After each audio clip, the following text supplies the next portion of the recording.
யாத்ராகமம் அதிகாரம் 1. எகிப்துக்குப் போன இஸ்ரவேலுடைய குமாரரின் நாமங்களாவன: ரூபன், சிமியோன், லேவி, யூதா, இசக்கார், செபுலோன், பென்யமீன், தான், நப்தலி, காத், ஆசேர் என்பவைகளே. இவர்கள் யாக்கோபுடனே தங்கள் தங்கள் குடும்பத்தோடுங்கூட போனார்கள். யோசேப்போ அதற்கு முன்னமே எகிப்தில் போயிருந்தான். யாக்கோபின் கர்ப்பப் பிறப்பாகிய யாவரும் 70 பேர். யோசேப்பும் அவனுடைய சகோதரர் யாவரும் அந்தத் தலைமுறையார் எல்லாரும் மரணமடைந்தார்கள். இஸ்ரவேல் புத்திரர் மிகுதியும் பலுகி ஏராளமாய்ப் பெருகி பலத்திருந்தார்கள். தேசம் அவர்களால் நிறைந்தது. யோசேப்பை அறியாத புதிய ராஜன் ஒருவன் எகிப்தில் தோன்றினான். அவன் தன் ஜனங்களை நோக்கி, இதோ, இஸ்ரவேல் புத்திரராகிய ஜனங்கள் நம்மிலும் ஏராளமானவர்களும் பலத்தவர்களுமாயிருக்கிறார்கள். அவர்கள் பெருகாதபடிக்கும் ஒரு யுத்தம் உண்டானால் அவர்களும் நம்முடைய பகைஞரோடே கூடி நமக்கு விரோதமாக யுத்தம் பண்ணி தேசத்தை விட்டு புறப்பட்டு போகாதபடிக்கும் நாம் அவர்களைக் குறித்து ஒரு உபாயம் பண்ண வேண்டும் என்றான். அப்படியே அவர்களை சுமை சுமக்கிற வேலையினால் ஒடுக்கும்படிக்கு அவர்கள் மேல் விசாரணைக்காரரை வைத்தார்கள்.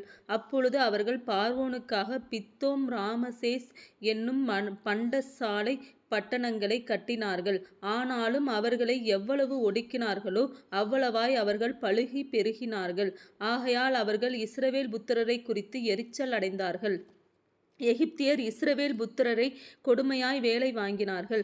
சாந்தும் செங்கலுமாகிய இவைகளைச் செய்யும் வேலையினாலும் வயலில் செய்யும் சகலவித வேலையினாலும் அவர்களுக்கு அவர்கள் ஜீவனையும் கசப்பாக்கினார்கள்.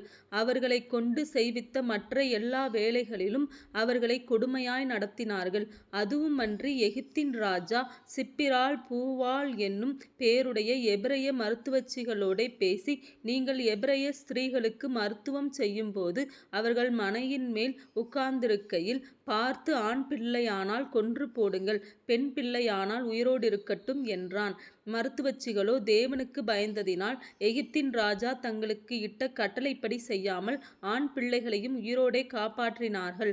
அதனால் எகிப்தின் ராஜா மருத்துவச்சிகளை அழைப்பித்து, நீங்கள் ஆண் பிள்ளைகளை உயிரோடே காப்பாற்றுகிற காரியம் என்ன என்று கேட்டான். அதற்கு மருத்துவச்சிகள் பார்வோனை நோக்கி, எபிரெய ஸ்திரீகள் எகிப்திய ஸ்திரீகளைப் போல் அல்ல, அவர்கள் நல்ல பலமுள்ளவர்கள். மருத்துவச்சி அவர்களிடத்துக்குப் போகுமுன்னமே அவர்கள் பிரசவித்தாகும் என்றார்கள். இதினிமித்தம் தேவன் மருத்துவச்சிகளுக்கு நன்மை செய்தார். ஜனங்கள் பெருகி மிகுதியும் பலத்துப் போனார்கள். மருத்துவச்சிகள் தேவனுக்கு பயந்ததினால் அவர்களுடைய குடும்பங்கள் தலைக்கும்படி செய்தார். அப்பொழுது பார்வோன் பிறக்கும் ஆண் பிள்ளைகளை எல்லாம் நதியிலே போட்டுவிடவும் பெண் பிள்ளைகளை எல்லாம் உயிரோடே வைக்கவும் தன் ஜனங்கள் எல்லாரும் கட்டளையிட்டான்.